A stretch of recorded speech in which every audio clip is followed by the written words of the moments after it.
KUHP tentang pencemaran nama baik.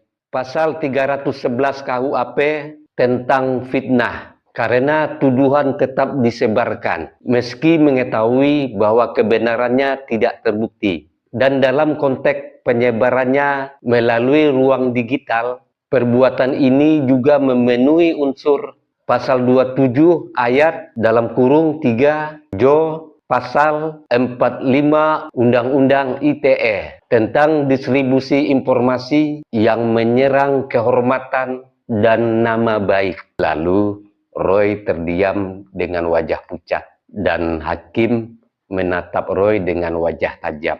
Hakim tidak menunggu sampai semua orang rusak reputasinya baru kemudian bertindak. Hukum tidak memberi ruang bagi tuduhan yang hidup dari kegaduhan. Lalu hakim menoleh ke seluruh area sidang.